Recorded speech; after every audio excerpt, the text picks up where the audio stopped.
Sudah? Sudah, Dok. Oke, baik. Terima kasih, Claudia, responnya ya. Nah, jadi saya dapat bagian untuk membawakan materi penyakit neuromuskular ya di pertemuan terakhir sebelum kalian UAS dan saya tunggal nggak ada pendampingnya gitu. Oke, jadi mohon maaf saya laksanakan kuliah ini secara online ya. Mudah-mudahan nanti apa yang kita akan bahas bisa diterima dengan baik. Oke, berbicara terkait dengan penyakit neuromuskular. Jadi ada dua sistem yang berpengaruh di sini ya. Jadi pertama adalah sistem saraf, kedua adalah sistem muskuler ya. Kemudian di sini banyak sekali untuk gangguan-gangguan dari saraf. Pada akhirnya pasti akan merefleksikan gangguan juga pada lokomosi. Nah, makanya kedua sistem ini eh, sering digabung ya disebut dengan sistem neuromuskular. Nah, jadi ada pendahuluannya ya. Jadi di sini untuk sistem saraf sendiri, dia berfungsi untuk menerima rangsangan internal maupun eksternal ya. Jadi seperti yang kalian tahu, kita punya beberapa reseptor ya. Jadi ada kulit, kemudian ada mata, ada hidung, ada telinga gitu ya. Nanti dia akan dipresentasikan ke otak, kemudian nanti otak akan memberikan respon rangsangan ya. Nah, kemudian di sini sistem saraf itu dia berfungsi untuk menerjemah rangsangan-rangsangan yang sudah diterima tadi sehingga bisa menjadi suatu aktivitas ya. Nah, kemudian untuk sistem saraf sendiri dibagi menjadi sistem saraf sensori motor ya. Kemudian ada motorom sana psikis. Jadi ini hanya mereview saja ya karena sebelumnya di Diaklin saya rasa kalian juga sudah dapat pelajarannya kemudian di fisiologi ya lebih lengkap terkait dengan sistem kerja dari saraf. Saya yakin kalian juga sudah tahu pembagian-pembagiannya. Tapi tetap aja kita perlu review sedikit ya. Nah, untuk sistem saraf sendiri ya, seperti yang kita tahu itu dibagi menjadi dua. Jadi ada sistem saraf pusat, kemudian ada juga sistem saraf perifer.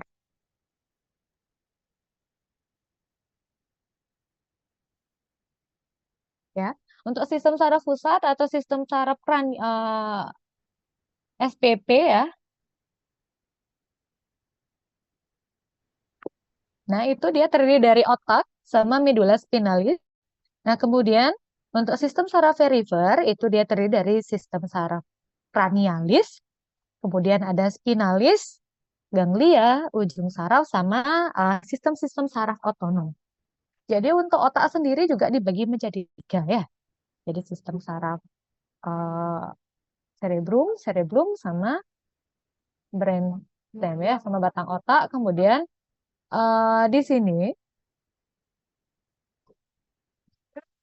nah untuk kerja dari uh, sistem saraf ya, secara sederhana.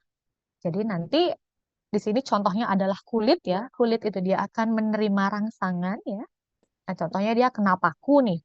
Nah, kemudian nanti rangsangan ini akan diteruskan lewat jalur aferen ya ke otak, kemudian nanti di otak informasi itu akan diolah, kemudian nanti akan diteruskan ke jalur eferen ya sehingga akan menghasilkan suatu gerakan.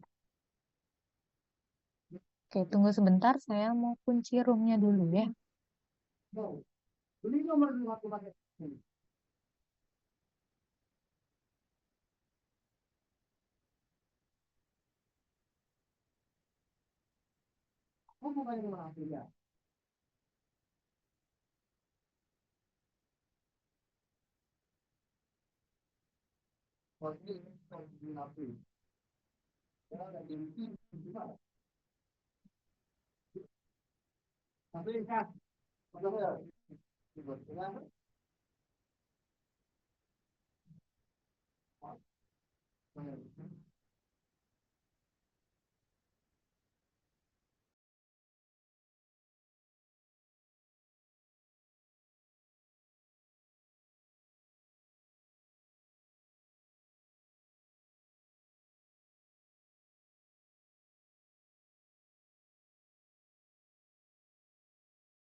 Oke, baik kita lanjutkan ya.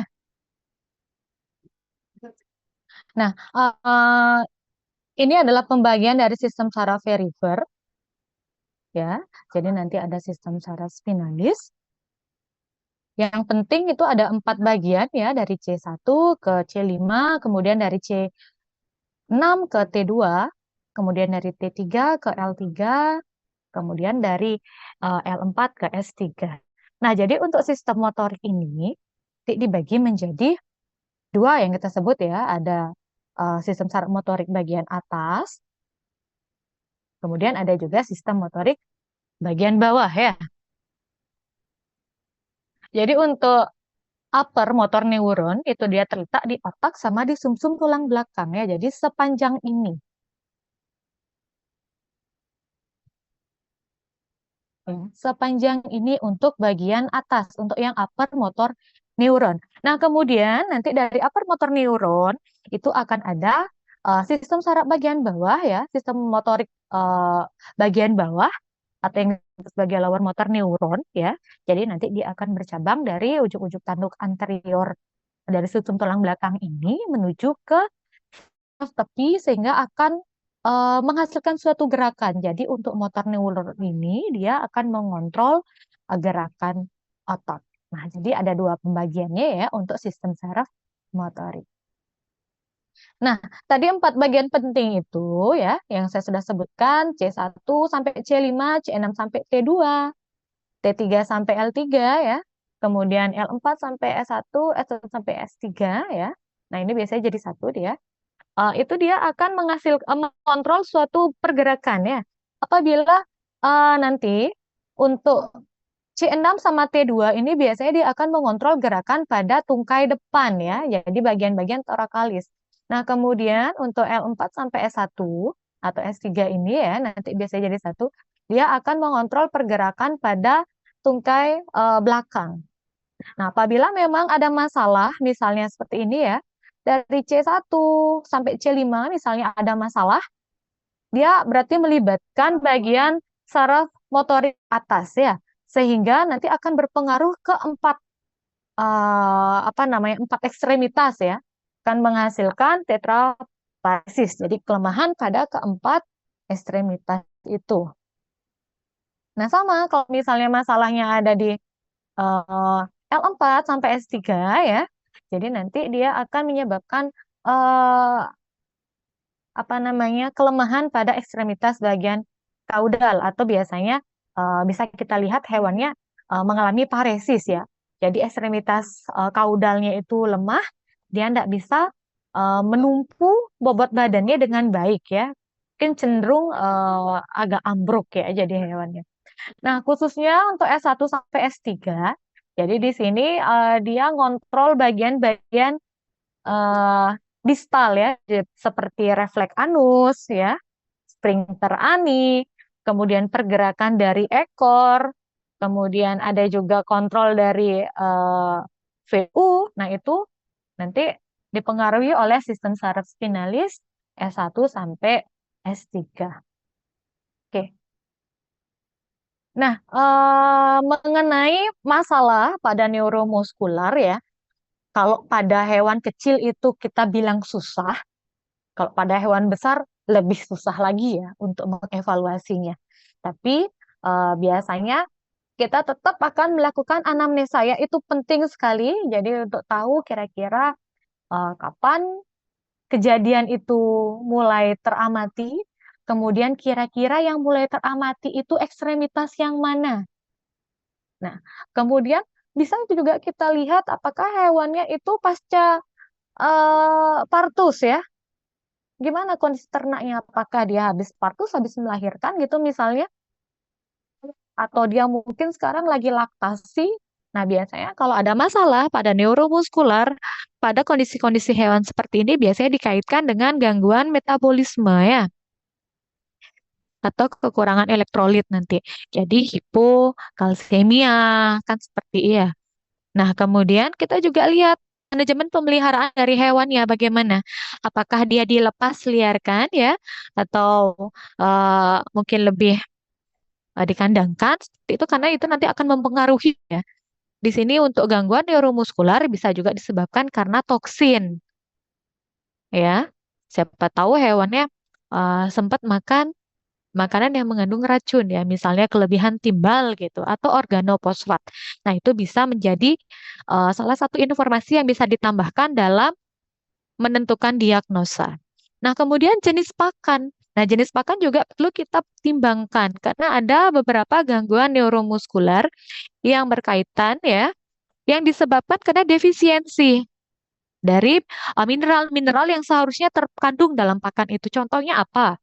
Contohnya adalah defisiensi dari selenium atau misalnya dalam pakannya itu kurang mengandung vitamin E. Itu juga bisa menyebabkan gangguan ya pada sistem neuromuskuler. Nah, di sini anamnesa itu penting sekali ya dikumpulkan. Setelah anamnesa terkumpul, kita lanjut ke pemeriksaan fisik. Nah, kalau pemeriksaan fisik pada hewan kecil tentunya lebih mudah ya, karena pertama luas permukaan hewannya lebih kecil sehingga kalian untuk memobilisasinya jadi lebih mudah kan seperti itu. Tapi meskipun demikian, untuk pemeriksaan fisik ini tidak boleh di skip ya, tetap harus dilakukan. Nah, setelah pemeriksaan fisik kita dapatkan, nanti dilanjutkan ke pemeriksaan neurologis. Di belakang saya sudah melampirkan ya untuk form-form pemeriksaan fisik dan neurologis pada ternak. Nanti mungkin kalian bisa simpan, kemudian bisa terapkan nanti ya di lapangan.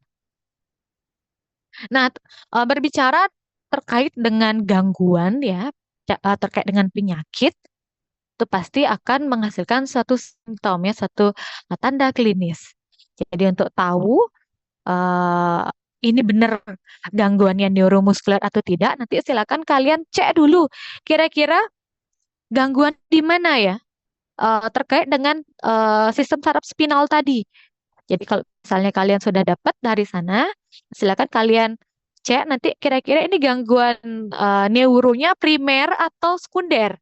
Kalau yang sekunder itu tadi ya, yang terkait dengan metabolik atau gangguan dari muskular.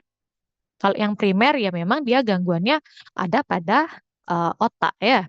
Nah, kemudian ini penting untuk mengetahui lokalisasi lesi. Jadi lesinya ada di mana sih? Di cerebrum, cerebrum atau di brainstem ya.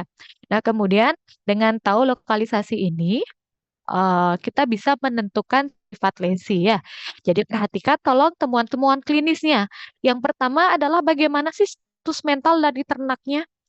Untuk tahu status mentalnya berubah atau tidak, itu kan bisa kita tanyakan ya pada peternaknya. Jadi ini pentingnya anamnesa aktif gitu ya.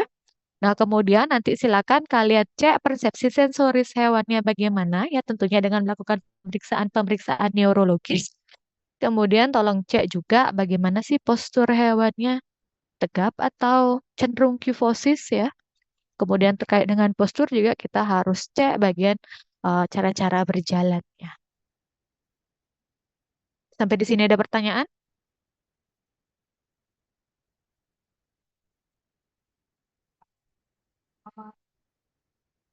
Oh, belum dokter. Oke, saya lanjutkan ya. Untuk mengevaluasi cara berjalan ya, ini sama dengan evaluasi pada hewan kecil. Nanti tolong pastikan bagian alas ya, bagian dasar tempat hewan berjalan itu tidak licin, sehingga kalian bisa memastikan bahwa eh, normalitas yang kalian amati itu murni dari hewannya, bukan eh, karena pengaruh dari alas kandangnya ya. Jadi nanti tolong dipastikan dia tidak licin.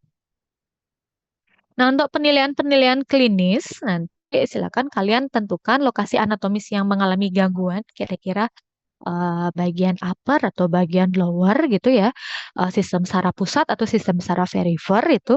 Nah, kemudian terjadinya gangguan itu juga bisa kalian nilai ya, nanti apakah gangguan itu dia bersifat diffuse, multivokal atau vokal. Nah, kemudian simetris atau tidak.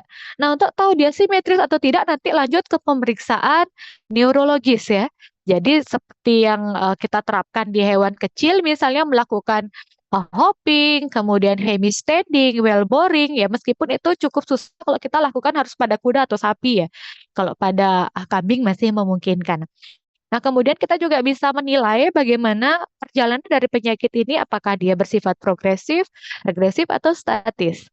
Nah, dengan demikian kita juga bisa mengklasifikasi kira-kira gangguan ini bersifat ringan, sedang, atau malah cenderung berat. Kalau misalnya memang sudah ada pengobatan yang diberikan atau perlakuan khusus yang diberikan oleh peternak, tolong dicatat juga ya di anamnesa. Kemudian silakan nanti dievaluasi kira-kira terapi yang diberikan itu apakah sudah direspon dengan baik atau malah tidak direspon dengan baik atau sama hewannya atau malah menyebabkan gangguan yang lebih meluas. Nah, itu juga penting kalian evaluasi kemudian dicatat di anamnesa ya. Nah, untuk penyebab-penyebab lesi pada neurosaraf itu bisa disebabkan oleh banyak sekali ya faktor-faktornya. Di sini saya hanya menyebutkan sedikit. Jadi ada infeksi bakteri. Contohnya untuk infeksi bakteri itu adalah ini ya si tetanus. Nah, itu cukup sering dilaporkan pada sapi ya. Jadi nanti tolong diperhatikan lingkungan pemeliharaannya jangan sampai ada mungkin paku yang mengkarat yang bisa menyebabkan adanya infeksi ini. Kalau virus ya untuk virus itu cukup sering dilaporkan adalah pseudorabies ya. Jadi bisa kemudian racun. Untuk racun biasanya karena adanya infeksi dari Clostridium botulism ya. Jadi itu dia akan mengeluarkan satu toksin yang nanti akan menyebabkan gangguan pada sistem saraf. Ada juga gangguan nutrisi. Nah, untuk gangguan nutrisi seperti yang saya sebutkan tadi, misalnya pada pakan itu dia sedikit kandungan seleniumnya, sedikit kandungan vitamin E-nya, bisa juga menyebabkan gangguan dari sistem saraf ya. Atau mungkin hewannya mengalami cacat embriologis. Jadi dia memang eh, cacat dari baru lahir ya. Jadi itu bisa terjadi juga kalau pada sapi biasanya ditemukan pada kasus paresis spastik ya. Itu berupa gangguan muskuler. Oke, ada juga infeksi protozoa. Nah, untuk infeksi protozoa itu umum ya dilaporkan pada kuda, tapi kalau di Indonesia sepertinya belum ya dilaporkan karena untuk agen penginfeksinya juga syukurnya tidak ada di Indonesia. Tapi nanti silakan kalian baca untuk referensi-referensi lain ya. Kita wajib tahu perkembangan-perkembangan penyakit di dunia ya. Nah, untuk pendekatan diagnosa, jadi ada pun langkah-langkah yang perlu kita lakukan ya meskipun kita tahu untuk pemeriksaan gangguan dari neuromuskular ini susah, tapi tetap harus dilakukan ya. Nanti silakan kalian cek riwayatnya, kemudian cek temuan klinisnya.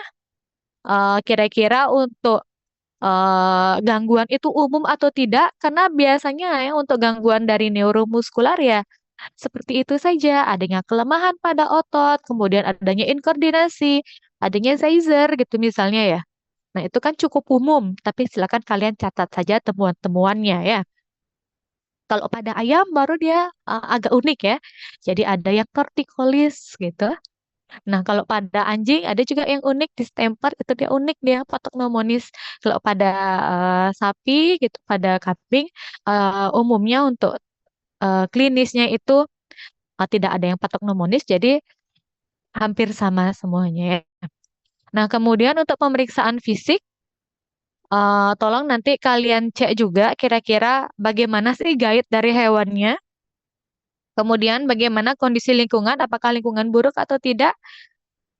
Kemudian disebabkan juga karena sifat ternaknya ya. Karena luas permukaan tubuh ternak itu dia lebih luas, lebih besar ya dibandingkan dengan hewan kecil sehingga kalian agak susah melakukan pemeriksaan fisik. Belum lagi kalau hewannya susah di handling ya. Nah, itu yang biasanya akan memperburuk ya atau menyebabkan ketidakvalidan hasil dari pemeriksaan fisik. Sehingga nanti akan dilanjutkan ke pemeriksaan penunjang. Yang pertama yang bisa kita lakukan pada pemeriksaan klinis di sini adalah ngecek kondisi dari sistem saraf kranialis ya. Terus salah satunya bisa kita evaluasi dari kondisi kepalanya ya. Silakan nanti dicek apakah ada perubahan behavior dari hewannya atau tidak selama tanda klinis itu terlihat. Kemudian bagaimana status mental dari hewannya? Apakah dia cenderung pasif, lebih pasif ya daripada sebelumnya, atau mungkin cenderung lebih agresif. Nah, kemudian dicek juga koordinasi kepalanya. Pertama, mungkin sebelum kita ngecek koordinasi kepala, kita perlu ngecek simetris apa tidak kepalanya ya. Jadi kalau misalnya pada hewan yang normal, kedudukan kepala itu pasti simetris antara sisi kiri dengan sisi kanan. Apabila nanti ya ada salah satu kepala hewan itu yang cenderung mungkin agak jatuh ke sisi kiri atau agak jatuh ke sisi kanan, nah kita bisa curigai bahwa ada masalah pada sistem sarafnya. Nah, kemudian setelah kita mengevaluasi koordinasi dari kepala, kita lanjutkan dengan evaluasi fungsi dari saraf kranial. Nah, seperti yang sudah kalian tahu, untuk sistem saraf kranial ini ya ada 12 pasang. Jadi ke-12 saraf ini dia punya fungsinya masing-masing ya. Nah, di sini ada saraf olfaktorius, kemudian ada juga optikus ya.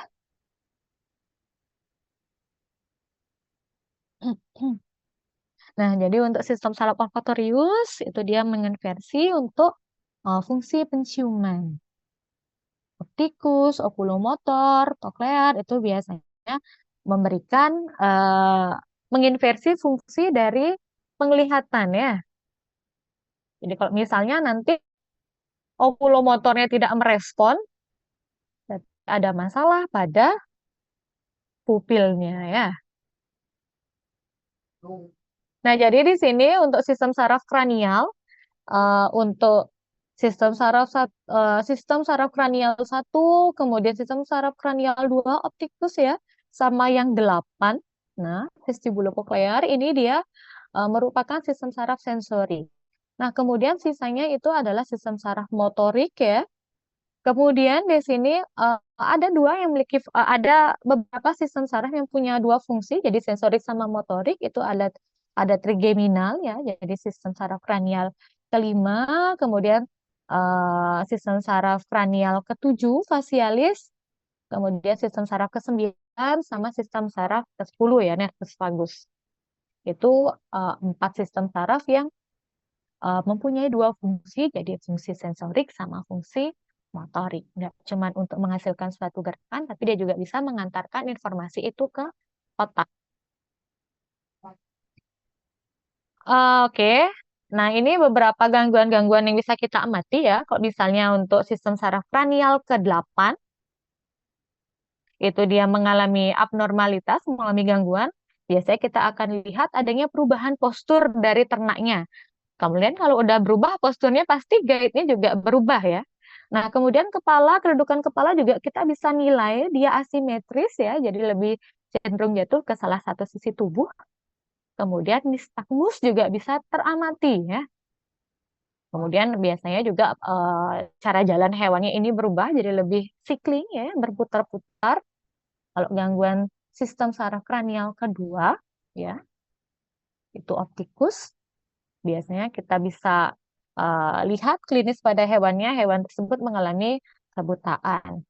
Kemudian kalau sistem saraf kranial ketiga, kemudian keempat, kelima, dan ketujuh yang mengalami gangguan, hewannya juga bisa kita lihat dia mengalami kebutaan ya. Nah, untuk ngecek kira-kira gangguan ini benar atau tidak terjadi di sistem saraf kranial 3, 4, 5, dan 7. Nah, bisa kita lakukan pemeriksaan-pemeriksaan neurologis. Salah satunya adalah Manners Response, Manners Test ya. Kemudian ada eh, evaluasi refleks pupil, kemudian ada juga palpebral reflex ya. Ada juga evaluasi dari refleks korneal. Jadi semua refleks ini saya yakin kalian sudah dapatkan di diagnosa klinik ya. Nanti tolong diingat kembali meskipun yang kemarin kita hanya cek di hewan kecil, tapi ini juga bisa kita terapkan pada ternak ya untuk mengevaluasi gangguan-gangguan pada sistem neuromuskuler. Nah, dan selebihnya ya nanti silakan kalian baca. Kemudian dilanjutkan juga dengan pemeriksaan atau evaluasi guide cara berjalan dari hewannya ya. Jadi kalau mau ngecek cara berjalan, terutama kita harus cek juga posturnya. Nah, untuk ngecek postur ya, selain kita lihat ketegapan tubuh dari hewan, kita juga harus mengamati atau mengevaluasi penempatan anggota geraknya, baik yang anggota gerak tungkai depan ataupun yang bagian belakang ya, ekstremitas bagian belakang.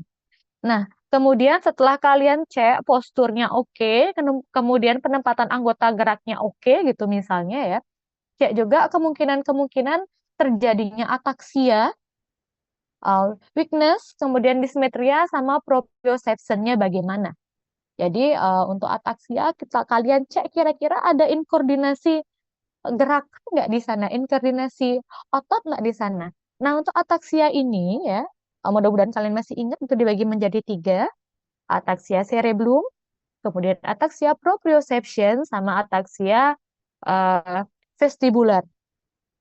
Jadi untuk ataksia vestibular biasanya hewannya kedudukan kepalanya dia asimetris ya, jadi lebih ke kanan, cenderung jatuh ke kanan atau cenderung jatuh ke kiri, eh, tergantung sistem saraf yang terkena kan seperti itu.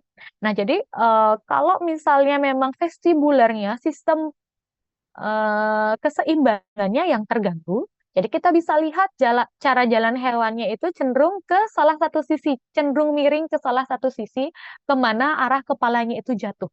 Misalnya ke sisi kiri, jadi hewan itu cenderung jalannya ke kiri, jadi nggak bisa lurus ya. Nah, kemudian untuk ataksia cerebrum, biasanya kita bisa evaluasi berdasarkan postur dari hewannya. Hewannya kurang tegak berdiri, terkait juga dengan tungkai belakangnya, dengan ekstremitas belakangnya biasanya akan dibuka lebih lebar. Nah, kemudian bisa kita juga amati hewan itu mengalami head bob ya, jadi dia kepalanya gerak-gerak gitu.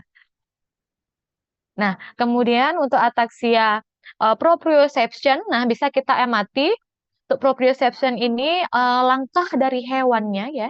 Jadi jarak langkahnya itu enggak proporsional. Jadi mungkin yang ekstremitas kranial itu dia lebih normal ya, lebih lebar jaraknya oke, tapi yang belakang tidak bisa mengikuti jarak antara ekstremitas kaudal itu.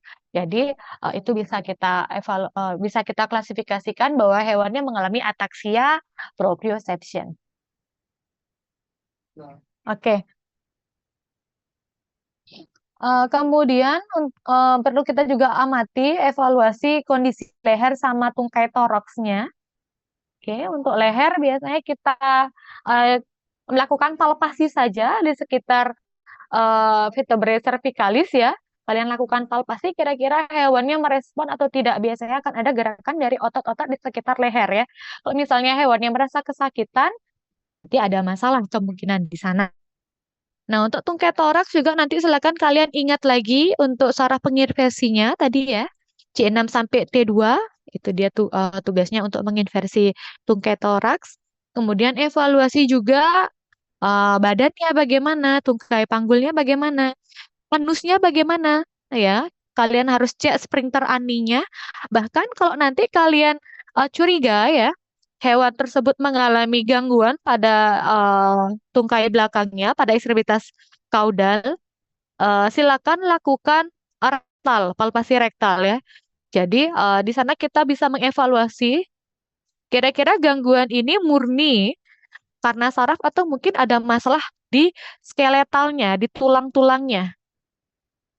Silakan dilakukan palpasi rektal itu khususnya untuk pada sapi ya. Kemudian kalian juga perlu mengevaluasi gerakan dari ekornya, apakah aktif ya atau mungkin cenderung pasif turun saja. Itu kan sudah mengindikasikan ada masalah ya. Kalau misalnya pergerakannya tidak aktif. Nah, kemudian untuk gangguan ini juga kita perlu melakukan pemantauan ya, kira-kira apakah terjadi atrofi atau tidak pada otot hewannya. Untuk ngecek atrofi, tentunya kalian harus melakukan palpasi ya. Untuk palpasi, kalian harus lakukan bersamaan antara ekstremitas kanan dan ekstremitas kiri. Jadi untuk membandingkan bagaimana sih massa ototnya itu, apakah normal ya. Termasuk juga kalian harus ngecek bagaimana tonus dari ototnya itu, apakah normal, apakah hipotonus ataukah hipertonus. Nah, itu bisa kalian lakukan dengan pemeriksaan palpasi. Nah, kemudian untuk cutaneous trunci, nah ini kita bisa lakukan juga ya pada apa namanya pada ternak. Jadi nanti silakan kalian palpasi dulu, lakukan pencubitan gitu ya pada daerah sekitar cervicalis, kemudian pindah ke thoracalis, ke lumbalis, dan ke sacrum. Silakan nanti kalian evaluasi sisi kiri, sisi kanan, sisi kiri, sisi kanan. Lakukan pemeriksaan itu di setiap ruang interkoste ya. Jadi untuk yang sampai thoracalis lakukan setiap cubitan itu di setiap ruang interkostenya. Karena untuk persarafannya bisa kalian evaluasi lewat sana. Nah, ini adalah beberapa evaluasi dari pemeriksaan fisik yang bisa kita lakukan ya. Jadi yang pertama sudah saya bahas tadi, kita perlu mengamati status mental dari hewannya. Kemudian kita perlu tahu juga pola behavior normalnya bagaimana. Kalau kita tahu pola behavior normalnya, tentunya apabila memang ada gangguan pada status mentalnya, kita bisa menilai dengan pasti ya. Kemudian lakukan pemeriksaan means test ya, uji ancaman. Jadi nanti silakan kalian dekatkan tangan kalian ke mata ternak ya, tapi jangan sampai kena palpebrenya ya. Jadi dekatkan saja bagaimana respon hewannya. Harusnya kalau yang positif kan dia berkedip ya. Nah, kemudian dicek juga bagaimana respon pupilnya. Jadi nanti kita akan lanjutkan apakah kira-kira ada eh, masalah atau tidak ya, atau mungkin cenderung hewannya mengalami Horner syndrome atau tidak kan gitu. Kita bisa tahu dari hasil pengecekan pupil ini. Kemudian lanjutkan ke fundoscopy examination ya, jadi dengan melakukan ophthalmoscopy ya. Kemudian silakan kalian amati juga bagaimana kedudukan dari kepalanya, apakah simetris atau tidak. Yang normal harusnya dia simetris ya, tidak lebih ke kiri, tidak lebih ke kanan, tapi simetris. Termasuk juga dari bagian-bagian kraniinya. Kira-kira apakah ada kebengkakan di salah satu sisi kepalanya atau tidak? Nah, itu juga bisa mempengaruhi nanti kedudukan kepala ya. Nah, kemudian untuk sapi, untuk ternak biasanya ya kita akan cek juga bagaimana posisi dari lidahnya, kemudian bagaimana gerakan dari lidahnya, bagaimana konsistensi dari lidahnya. Ya, karena itu dipengaruhi juga dengan sistem saraf kranialis. Nah, kemudian cek juga apakah ada leleran hidung atau tidak. Seharusnya yang normal hidungnya lembab, ya cuping hidungnya lembab, kemudian tidak ada leleran. Nah, kemudian refleks analnya dicek, eh, cek juga rektalnya bagaimana ya, palpasi rektal, kemudian guide-nya dan sebagainya ya. Jadi ini adalah beberapa pemeriksaan klinis ya, cukup panjang sekali kalian harus evaluasi sampai bisa mengindikasikan bahwa oke, ini memang benar gangguan neuromuskuler ya, lebih cenderung ke neurologik ya, gangguan neurologik, sehingga nanti saya akan lanjutkan ke pemeriksaan penunjang misalnya apa CT scan gitu. Nah, kemudian untuk mengevaluasi jalur motoriknya ya, silakan nanti kalian bisa lakukan pemeriksaan dari tonus otot bagaimana ya. Kemudian lakukan juga pemeriksaan palpasi untuk mengetahui atrofi, apakah terjadi atrofi atau tidak. Kemudian vaskulitasi dari otot bagaimana sama refleks-refleks ototnya bagaimana. Nah, jadi untuk central motor pathway ini adalah jalur dari upper motor neuron ya, untuk final motor neuron ini adalah jalur dari lower motor neuron. Nah, ini ada borang ya yang bisa diisi untuk melakukan pemeriksaan pada hewan besar ya. Jadi hampir sama dengan hewan kecil, kita perlu ngecek sisi kanan dan sisi kiri tubuhnya. Bagaimana penglihatan dari hewannya, bagaimana refleks minusnya, bagaimana refleks pupilnya kanan dan kiri, bagaimana hornernya kanan dan kiri, apakah terjadi strabismus gitu ya. Cek apakah hewannya juling atau tidak kan gitu. Jadi nanti untuk ngecek strabismus silakan kalian putar ya kepala hewannya yang ke kiri, kalian arahkan ke kiri, biasanya mata hewan itu akan ke kanan. Ya, kalau kalian arahkan kepala hewannya ke kanan, biasanya matanya akan ngikutin ke kiri. Ya, itu adalah kondisi yang normal. Nah, kemudian dicek juga bagaimana simetris kepalanya ya, fasialnya kanan dan kiri, kondisi nistagmus, ya, jadi gerakan bola matanya bagaimana. Untuk ngecek nistagmus, silakan nanti kalian agak angkat ya eh, kepala ternaknya, kemudian diputar kanan kiri. Nah, seiring dengan putaran bola matanya pasti kan mengikuti ya.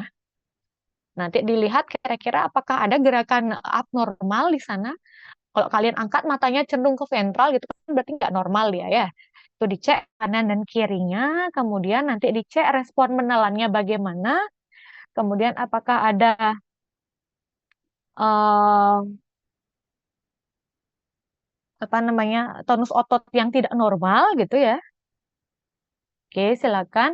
Nah, kemudian untuk penilaian terhadap gaya berjalan atau gait, nah kita pakai 5 nilai ini ya. Jadi 0, 1, 2, 3, 4, 5. Nah, silakan nanti kalian baca untuk kategori-kategorinya, klasifikasi-klasifikasinya, dicek sisi kanan, sisi kiri pada ekstremitas depan, kemudian sisi kanan, sisi kiri untuk ekstremitas kaudal. Ada satu borang lagi ya. Jadi untuk pemeriksaan fisik sama ya. Jadi untuk ngecek sistem saraf kranial, mata, kemudian wajah, kemudian vestibular, lidah, faring-laring ya itu banyak ada pemeriksaannya. Kemudian bagaimana gaitnya, posturnya. Oke, ini hanya pelengkap saja. Nanti kalau kalian tugas di dinas mungkin akan terpakai ya untuk borang ini. Di hewan kecil pun pasti akan terpakai nanti untuk koas karena pemeriksaannya sama, hanya sasarannya saja yang lebih besar untuk hewan besar ya. Nah, kemudian untuk lokomosi skor ya, jadi untuk pergerakan kita bisa gunakan yang 0 sampai 5 tadi, bisa gunakan yang 0 sampai 3 ini. Jadi untuk derajat kepincangan ya untuk lokomosi biasanya kita pakai 4 grade ini sih ya. Kalau normal berarti kita bisa lihat postur hewannya itu tegap ya. Kemudian untuk jarak eh, berjalannya saat melakukan pemeriksaan saat hewan berjalan jaraknya itu normal ya. Nah, kalau misalnya dia terjadi lameness derajat ringan ya. Nah, kita bisa lihat ada perubahan posturnya masih oke tapi jaraknya yang lebih pendek ya, tidak normal. Jadi bisa kita evaluasi di sini untuk jarak ekstremitas kranialnya cukup pendek ya. Nah, kemudian kalau dia lameness-nya moderat, nah hewannya akan menunjukkan adanya head bob ya, jadi gerakan kepala yang mungkin berlebihan ya. Kemudian otomatis untuk guide-nya juga pasti tidak normal. Nah, 4 posturnya nggak normal, saat lari juga posturnya nggak normal, ada head bob juga. Kalau derajat 4 biasanya hewannya sudah ambruk ya. Jadi kita bisa evaluasi bahwa neuro gangguannya memang sudah menyerang neuromuskular sehingga dia tidak bisa mempertahankan posturnya dengan baik. Nah, untuk gangguan neurologis, jadi seperti yang saya jelaskan tadi, pasti dia akan berdampak pada lokomosi sehingga wajib sekali kita melakukan pemeriksaan gait itu ya, postur dan gait kita wajib lakukan. Nah, kemudian untuk tanda-tanda umum, untuk tahu kira-kira ini hewannya benar mengalami disfungsi pada sistem saraf atau tidak, dicek perilakunya, apakah ada perubahan atau tidak, apakah hewannya mengalami kelemahan ya, atau mungkin sampai paralisis gitu, silakan kalian catat. Apakah terjadi inkoordinasi gerak atau tidak? Ya, untuk inkoordinasi itu apakah disengaja atau tidak disengaja? Tidak disengaja seperti tadi ya. Kalian menilainya pada lantai yang licin sehingga hewannya mungkin gerakannya jadi tidak leluasa ya atau mungkin cenderung hampir tergelincir itu kan adalah inkoordinasi gerak yang tidak disengaja. Nah, kemudian bagaimana keseimbangannya? Kemudian lihat juga apakah ada inkoordinasi gerakan bola mata ya, atau mungkin cenderung hewannya sudah mengalami kebutaan. Nah, yang bisa kita cek juga ya di ekstremitas di kaudal tubuh, bagaimana refleks spinalnya, kemudian bagaimana defekasi dari hewannya, apakah lancar, normal ya, apa mungkin cenderung ke defekasi. Kalau cenderung sulit defekasi, coba nanti lakukan screening ya. Kalau di hewan besar, di sapi itu kita bisa langsung palpasi, biasanya akan ada indikasi mengalami konstipasi ataupun megakolon. Tapi kalau di luar negeri biasanya udah langsung di screening ya dengan menggunakan bahan kontras di X-ray. Nah, kemudian apakah hewannya teramati mengalami inkontinensia urin ya, jadi dia tidak bisa mengontrol keluarnya urin itu. Biasanya kalau kita amati ya ada inkontinensia urin ini kemungkinan gangguannya terjadi pada saraf-saraf bagian lumbalis ya yang menginervasi bagian abdomen. Oke, ini adalah abnormalitas pada regio neuroanatomi yang 4 regio tadi. Ya, silakan nanti kalau dia di cerebrum berarti guide guide-nya itu normal, mentasinya yang abnormal ya. Posturnya dia bisa jadi normal, refleks spinalnya normal. Kalau di cerebellum guide-nya abnormal ya, jadi cara jalannya pasti nggak bisa dikontrol. Kemudian mentasinya bisa jadi dia masih normal, posturnya yang abnormal ya, jadi guide postur dia akan bersamaan. Refleks spinalnya bisa normal, bisa abnormal, tergantung dari keparahan infeksi itu ya, keparahan dari jejas atau lesi yang disebabkan itu dan sebagainya. Ini adalah penyebab-penyebab adanya abnormalitas pada sistem saraf kranial ya. Jadi kalau misalnya kalian lihat hewan itu eh, mengalami sickling gitu misalnya ya. Nah, bisa jadi dia karena terinfeksi si protozoa, equine protozoa myeloencephalitis ya, atau mungkin terinfeksi bakteri Listeriosis ya, atau mungkin ada masalah pada muskularnya yang selanjutnya akan menyebabkan gangguan pada sistem saraf polineuritis equine pada kuda ya. Nah, kalau misalnya kalian lihat hewan itu dia cenderung sulit untuk menelan ya, bisa jadi dia mengalami infeksi botulism, kemudian tetanus atau rabies gitu ya. Jadi ini adalah etiologi-etiologi kemungkinan penyebab kenapa abnormalitas itu terjadi. Kalau misalnya dia disfagia ya atau kesulitan menelan juga sama, bisa jadi ada masalah pada giginya. Dicek nanti dibuka rongga mulutnya, bagaimana kondisi mukosa, bagaimana kondisi gigi seperti itu ya. Kemudian nanti bisa jadi juga ada disfungsi dari esofagusnya dan sebagainya ya. Nah, kemudian kalau misalnya ada kebutaan gitu ya pada hewan, nah bisa jadi penyebabnya adalah karena mungkin dia mengalami cerebral palsy, kemudian apalagi toksisitas akibat ivermectin ya. Jadi pemberian ivermectin yang terlampau luas, dosisnya terlampau besar, dosisnya itu bisa menyebabkan gangguan pada neurologis dan bisa menyebabkan kebutaan ya, khususnya pada kuda. Jadi harus hati-hati ya. Oke, sampai di sini ada pertanyaan?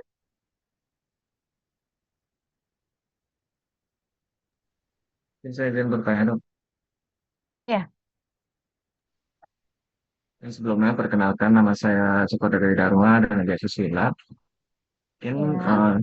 untuk pertanyaan dari saya sendiri, kalau biasanya pada sapi ini kan kalau misalnya kita mau menginjeksikan obat itu kan di bagian secara intramuskular, di bagian perkusius ataupun di bagian brachiocephalic, di bagian leher kan.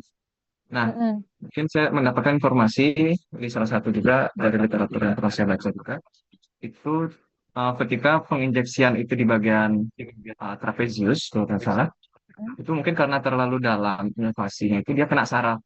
Nah, jadi dari Oke. sapinya itu dia kayak bentuk setengah S seperti itu. Kayak lehernya tuh jadi ke kiri, menghadap ke atas. Nah, Ya. seperti itu. Nah, mungkin mungkin ini karena salah satu kesalahan dari operator, mungkin kita sebagai dokter hewan nanti di lapangan untuk mengatasi hal Heeh. tersebut, mungkin setelah terjadi hal seperti itu, apa yang bisa kita kasih ke sapinya gitu loh. Gimana apa kita bisa steroid atau apa yang sekiranya efektif untuk mengatasi permasalahan lapangan seperti itu loh. Bisa hanya kita Oke. bisa. Ya, terima kasih, Cok, untuk pertanyaannya. Jadi ini penting ya juga kalian tahu karena sebentar lagi kan pasti sudah mau terjun kan ke lapangan ya. Nah, biasanya untuk penginjeksian itu mau pada hewan kecil, mau pada hewan besar, lebih baik kita berikan relaksasi dulu pada ototnya kan seperti itu ya. Apalagi kalau pada sapi gitu misalnya kita pakai spike yang cukup besar, kemudian tonus otot pada sapi juga kan cenderung ini ya lebih kuat ya. Nah, nanti silakan ditepuk-tepuk dulu ya. Atau di mungkin cenderung sedikit seperti meninju gitu nggak masalah ya.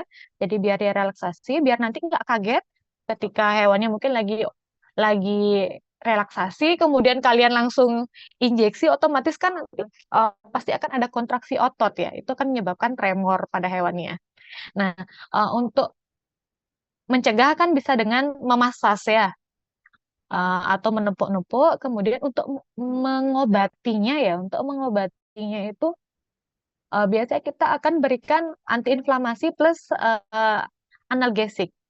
Jadi tujuannya adalah untuk mencegah refleks itu yang terjadi, diinjeksikan. Cuman hati-hati juga ya untuk nginjeksinya biar nggak berulang lagi. Atau dikompres, biasanya dikompres dingin ya. Cuman kalau di lapangan kan kita agak susah ya. Kalau misalnya ada kondisi emergency seperti itu kita cari kompres dingin, kecuali mungkin nanti beli di warung-warung terdekat untuk kompresnya. Karena biasanya kalau terjadi shock anafilaktis, mau tidak mau kita harus berikan infus untuk kondisi shock-shock seperti itu. Makanya lebih baik kita mencegah kan ya. Nanti silakan kalian masas terlebih dahulu. Kalau pada hewan kecil kan seperti dipijat-pijat kecil ya. Kalau hewan besar biasanya kalau di leher itu di trapesius kita sedikit seperti memberikan tamparan tamparan kecil itu loh dek, ditepuk-tepuk ya. Jadi nanti biar hewannya tidak kaget ketika kita masukkan si needle itu. Baik, terima kasih Sudah dok. terjawab, Cok? Sudah dokter, terima kasih dokter. Iya, terima kasih. Bisa kita lanjutkan atau mau ada yang didiskusikan lagi, silakan.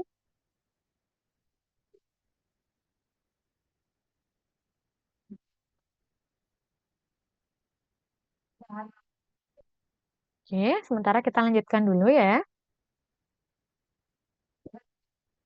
Ya, kita masuk ke Oke, kita masuk ke penyakit. Jadi saya akan berikan dua contoh penyakit saja. Sisanya nanti saya akan tugaskan ke kalian ya. Nanti untuk minggu depan adalah presentasi dari kalian. Saya sudah bagi kelompok-kelompoknya. Topik-topik kelompoknya nanti silakan kalian menyesuaikan ya. Kalian masuk kelompok mana, kemudian dapat topik mana. Oke, satu contoh. Jadi saya ambil pada sapi ya. Merupakan salah satu penyakit encephalitis. Ini ya, spongiform encephalitis. Jadi ini adalah penyakit progresif yang terjadi pada sistem saraf pusat yang disebabkan oleh prion. Jadi apa sih prion itu ya? Jadi prion itu merupakan suatu protein. Sebenarnya itu dia normal ya.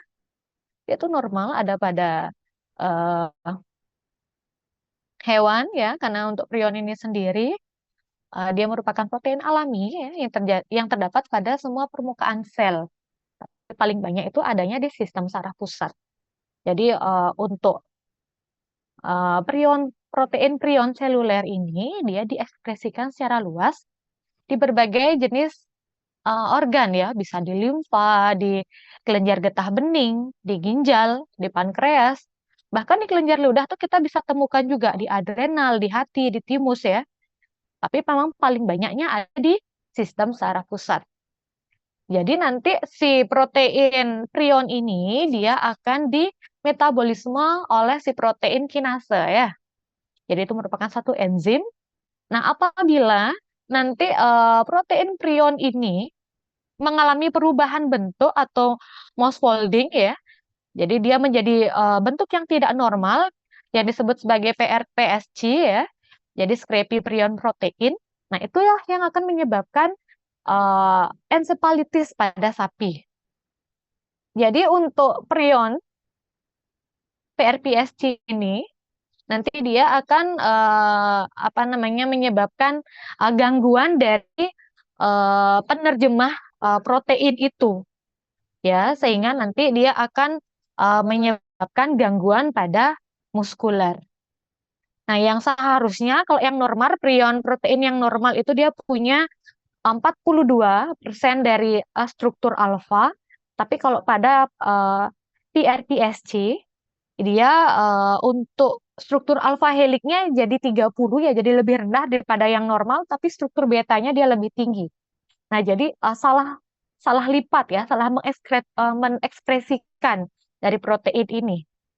Nah, meskipun demikian penyakit ini bersifat zoonosis, ya. Nah, di sini apabila memang si agen ini ya sudah mempengaruhi otak, kita bisa lihat sistem motorik dari hewannya itu akan berkurang, bahkan hilang, kemudian akan menyebabkan kematian. Kenapa ya? Karena hewannya nanti akan jadi ambruk kan seperti itu. Nah, kemudian nanti akan berlanjut ke kematian apabila tidak ditangani. Nah, untuk terminologinya, jadi untuk BSE ya, bovine spongiform encephalitis ini disebut juga uh, MATCO atau sapi gila ya. Jadi merupakan satu kelompok penyakit transmissible spongiform encephalitis. Nanti kita akan temukan juga dia di domba, kita akan temukan juga di kucing ya, kita temukan juga di kambing itu bisa. Jadi semua berasal dari prion ini nanti akan disebut encephalopati ya, encephalitis. Nah, untuk kriteria dari si prion ini, yang pertama dia tahan panas ya, kemudian dia tahan sama desinfektan. Jadi untuk sisa-sisa, eh, misalnya hewan yang sudah terinfeksi ini kan dia disarankan untuk dieutanasi ya. Nah, nanti kalau saat eutanasi dipastikan sisa-sisa dari ternak yang sudah dieutanasi ini dimusnahkan ya, sehingga nanti tidak akan menyebabkan infeksi baru. Jadi bagaimana caranya? Tentunya pemusnahannya itu dia ditanam, kemudian dipastikan untuk kedalaman tanahnya biar tidak mengkontaminasi lingkungan ya. Nah, untuk masa inkubasinya ini cenderung panjang ya dari si matko ini. Jadi biasanya dia akan terlihat gejalanya itu di 1 tahun pertama, 12 bulan pertama penginfeksi ya. Bahkan sampai 6 tahun, 8 tahun itu juga dilaporkan. Jadi tergantung dari seberapa banyak agen ini ya, protein yang terlipat ini. Jadi untuk patogenesisnya, jadi dari agen BSE yang biasanya berasal dari pakan kan seperti itu ya. Nanti dia akan menginfeksi melalui jalur oral ya. Jadi dia akan masuk ke saluran pencernaan ya, lewat oral dengan mengkonsumsi daging yang mengandung si protein tadi ini ya. Bisa lewat tepung tulangnya, bisa lewat daging langsung. Nah, itu nanti dia akan masuk ke saluran pencernaan, kemudian akan melintasi penghalang mukosa ya, melalui epitel usus. Jadi nanti oleh sel M transporter dia akan menghalangi barier itu, kemudian akan terjadi akumulasi di jaringan limfoid usus. Nah, setelah masuk ke saluran cerna akan ada akumulasi di jaringan limfoid usus, khususnya di ilium sama di jejunum. Nah, ini dia menjadi asal mula ya. Kemudian nanti dia akan menginversi sistem saraf enterik ya, jadi sistem saraf pusat yang ada di sistem pencernaan itu. Kemudian lewat sistem saraf ini nanti dia akan menjalar gitu ke otak, ke medula spinalis, ke korteks cerebral, cerebellum, hippocampus, hipotalamus, kemudian nuklear basal gitu. Nah, sehingga nanti akan menyebabkan adanya lesi pada otak maupun di medula spinalis. Nah, lesi-lesi ini kita bisa lihat akan menyebabkan gangguan nanti adanya vakuolisasi, kemudian degenerasi sama hilangnya neuron gitu ya. Kemudian bisa juga kita amati adanya hipertrofi sama hiperplasia dari astrosit. Nah, kenapa kita bisa tahu? Itu nanti setelah di eutanasi diambil sampel otaknya untuk dicek ya. Nah, jadi untuk tipe-tipe dari BSE itu dibagi jadi dua, ya ada BSE klasik, kemudian ada BSE atipikal. Yang klasik dia dikonsumsi lewat bahan pakan ya. Jadi hewan-hewan yang terinfeksi, tanda klinisnya lama 3 sampai 6 tahun. Yang atipikal itu jarang sebenarnya dilaporkan. Kemudian biasanya dilaporkannya pada sapi-sapi yang udah umurnya di atas 8 tahun ya. Nah, jadi kurang lebih seperti ini. Jadi ada pakan yang sudah terkontaminasi oleh prion yang berasal dari MDM ya. Jadi sisa-sisa tepung tulang, daging, tepung daging gitu ya. Nah, kemudian dikonsumsi oleh si sapi. Nah, dari sapi nanti dia dari sapi ini masuk ke pencernaan, kemudian nanti akan menyebabkan adanya lesi pada otak ya. Kemudian apabila sapi yang sudah terinfeksi ini tidak ditangani dengan baik, bahkan mungkin diproses lagi menjadi pakan ya, bahkan diproses lagi menjadi pakan itu dia bisa menulari manusia dengan gejala yang sama. Jadi dia akan menyebabkan uh, misfolding juga ya pada penerjemah protein yang ada pada manusia. Nggak cuma manusia, jadi di domba gitu juga. Kemudian di kambing begitu juga ya. Jadi untuk mencegahnya ya, untuk mencegahnya, oh sorry, penularannya dulu. Jadi penularannya itu lewat ransum, bisa juga dari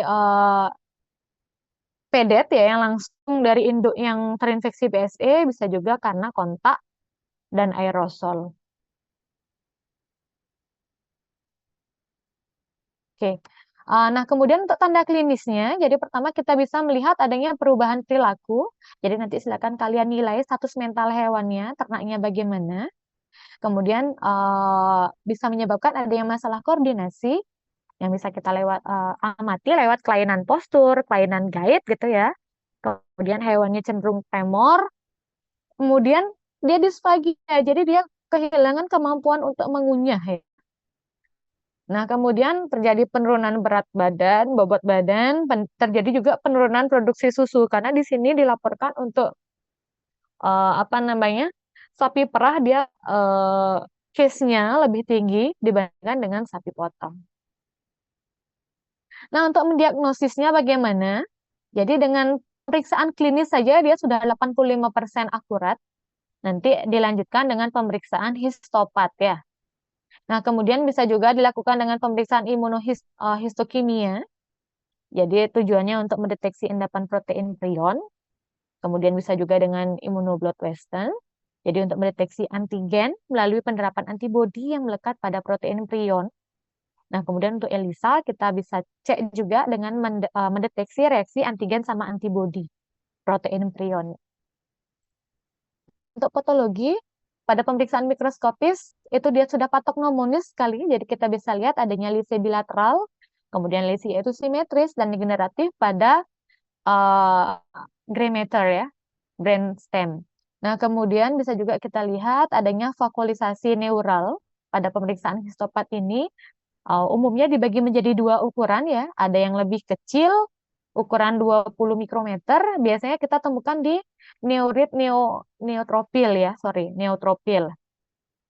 Nah, kemudian ada yang lebih besar 30 sampai 40 mikrometer, biasanya kita bisa lihat adanya vakuola neural itu pada perikardium neurolan.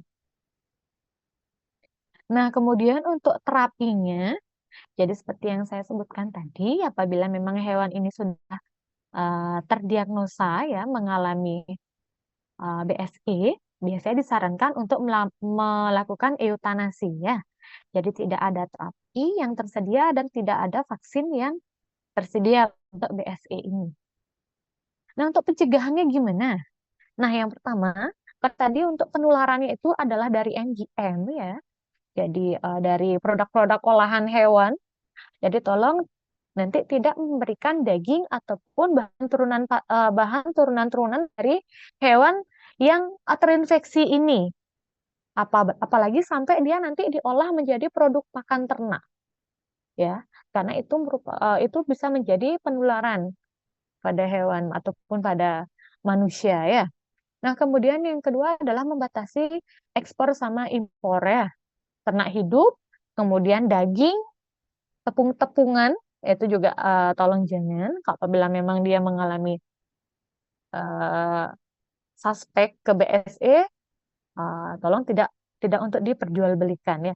Kemudian yang ketiga ini adalah perlu pengawasan ya dari eh, pihak-pihak terkait.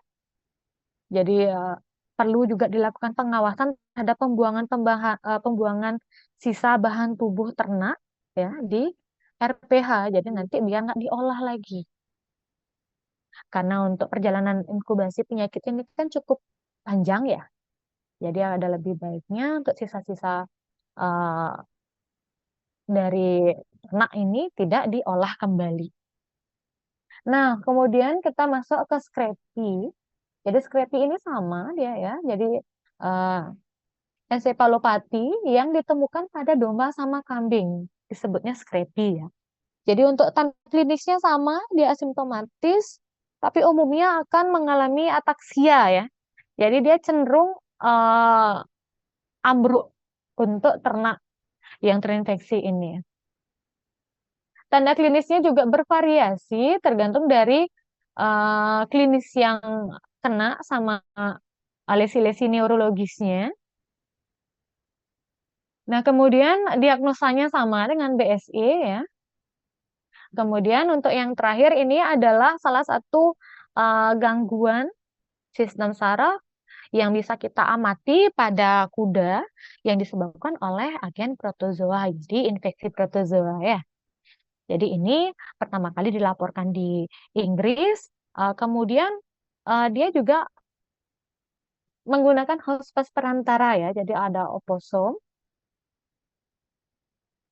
Jadi untuk etiologinya, penyebab dari infeksi ini adalah si Sarcocistis neurona, itu yang paling umum, tapi di beberapa kasus juga dilaporkan disebabkan oleh si protozoa Neospora hogeisi. Jadi ini merupakan patogen yang intraseluler obligat ya. Kalau udah intraseluler berarti penularannya di sistemik itu dia lebih cepat. Jadi penyebabnya adalah karena ternak dia menelan sporokista dari Sarcocistis neurona ya pada pakan ataupun air yang terkontaminasi. Jadi seperti ini. Jadi dari oposum, kemudian dari oposum ini nanti si protozoa ini akan menyelesaikan siklus hidupnya ya. Sporokistanya nanti akan termakan oleh kuda, kemudian nanti kudanya defekasi gitu misalnya. Itu juga dia bisa dimakan kembali oleh hospes-hospes intermediate ya. Di sini ada kucing, ada rakun, bahkan kuda laut kan gitu ya. Nah, kemudian nanti kembali lagi ke oposum. Jadi seperti itu aja siklusnya. Jadi di sini yang menjadi hospes utama itu adalah si oposum. Kemudian untuk yang intermediate-nya adalah kucing, rakun itu yang mungkin ada di Indonesia ya. Tapi oposumnya kan sementara syukurnya tidak ada gitu ya. Jadi untuk kasus ini belum pernah dilaporkan di Indonesia, hanya di Amerika saja. Nah, ini adalah rute yang memungkinkan dari infeksinya Sarcoidosis neurona pada kuda ya. Jadi seperti yang saya sebutkan tadi, cuman ini lebih detail dijelaskan. Nah, untuk tanda klinisnya, jadi protozoa ini karena dia bersifat intraseluler ya, dia bisa menginfeksi secara sistemik, dia bisa menginfeksi bagian mana saja dari sistem saraf pusat. Sehingga gejala klinis yang bisa kita amati juga dia akan lebih bervariasi ya. Nah, jadi untuk gejala klinis, dengan keterlibatan dari medula spinalis, dia lebih umum dilaporkan daripada gangguan pada otak. Biasanya kita bisa amati dengan adanya kelemahan asimetris ataupun simetris, dan ada hewan itu mengalami ataksia pada sejumlah anggota badannya. Bisa yang ekstremitas kranial ataupun yang ekstremitas kaudal. Nah, kemudian bisa kita juga amati hewannya mengalami atrofi otot. Nah, dengan demikian biasanya hewan akan sulit berdiri, sulit berjalan. Nah, tanda klinis yang lain adalah hewannya sulit, ternaknya sulit menelan ya. Kemudian terjadi atrofi otot vokal, kelemahan ekstremitas kaudal. Kemudian kedudukan kepalanya juga jadi asimetris.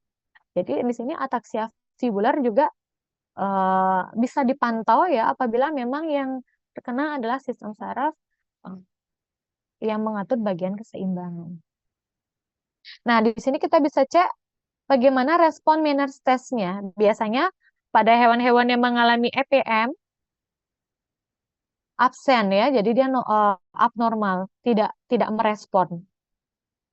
Jadi untuk mendiagnosanya, kita bisa lakukan pemeriksaan neurologis menyeluruh ya, tentunya dengan menggunakan form pemeriksaan neurologis tadi. Kemudian kita bisa juga evaluasi cairan cerebrospinalnya. Jadi untuk mengetahui kira-kira ada si protozoanya apa enggak di sana. Nah, ini adalah hasil histopat otak ya pada kuda quarter yang terinfeksi oleh si protozoa ini dilaporkan berumur 7 tahun. Nah, jadi biasanya kita bisa lihat si protozoa itu ya pada pemeriksaan histopat. Nah, tentunya untuk seperti ini kita harus melibatkan ahli-ahli patologi ya.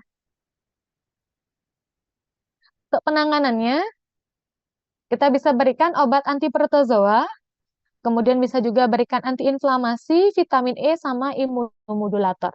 Jadi yang umum dilaporkan ini adalah penggunaan ponazuril atau disklazuril ya, jadi diberikan selama 28 hari yang dikombinasi dengan sulfadiazin sama pyrimetadin selama 90 hari. Jadi cukup panjang untuk terapinya, hampir 3 bulan ya.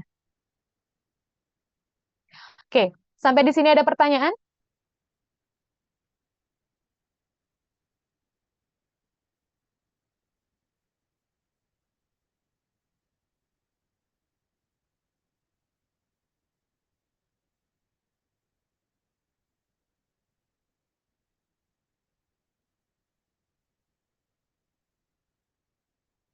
Sampai di sini ada pertanyaan?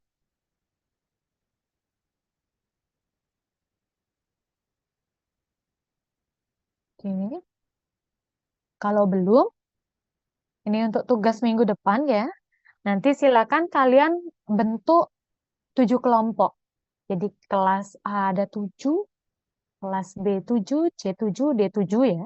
Jadi nanti untuk kelompok 1 silakan membahas penyakit neuromuskular ya yang bersumber dari sistem saraf pusat. Kemudian kelompok 2 sama kelompok 3 silakan bahas gangguan penyakit neuromuskular dari sistem saraf perifer ya. Biasanya untuk sistem saraf perifer dia lebih banyak sehingga untuk kelompok yang membahas saya berikan 2 kelompok. Nah, kemudian untuk kelompok 4 silakan membahas penyakit neuromuskular yang berkaitan dengan gangguan metabolisme.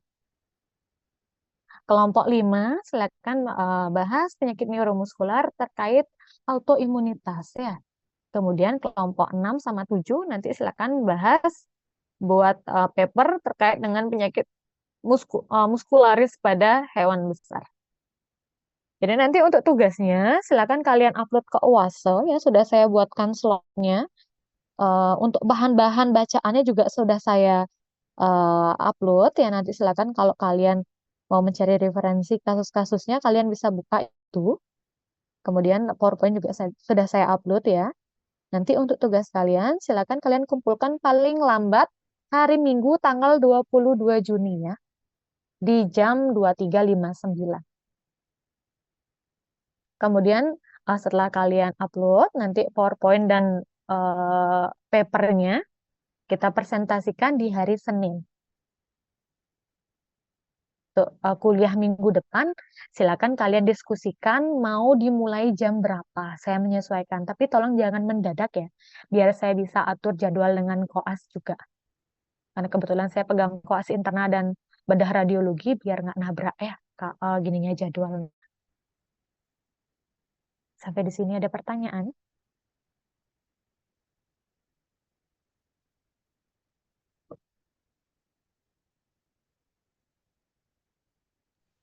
Dan saya izin tanya dok, Iya, jadi untuk tugas ini kita presentasi untuk minggu depan ke satu kasus yang terfokus atau beberapa kasus?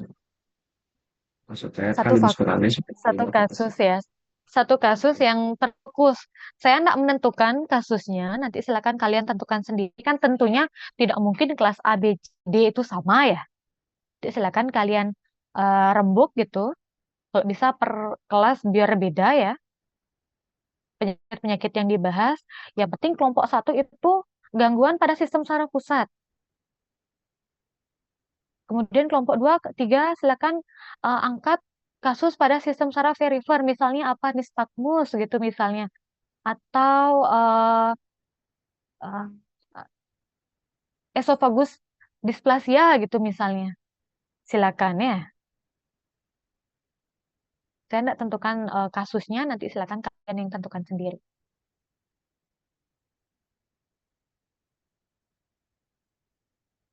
Bisa dimengerti, Cak? Baik, sudah dapat. Oke. Masih ada pertanyaan?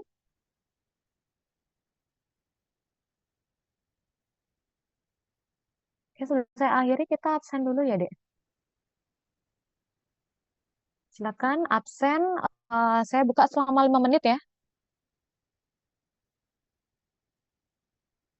Silakan ditulis nama, NIM, dan kelasnya.